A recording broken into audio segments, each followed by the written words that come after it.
Hi everyone and welcome back to Perima's kitchen. Today I'm going to make a yummy avocado smoothie. It's not just delicious, it's nutritious too, and all ingredients will be found in the description below. You will need 2 or 3 ripe avocados. You can even add a banana if you want to.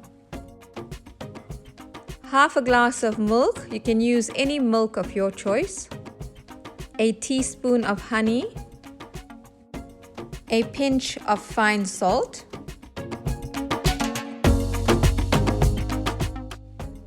pop all your ingredients into the blender.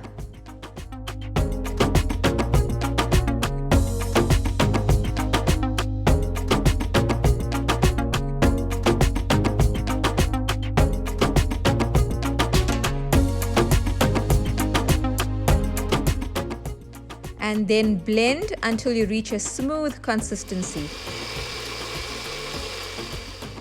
Shake well and serve.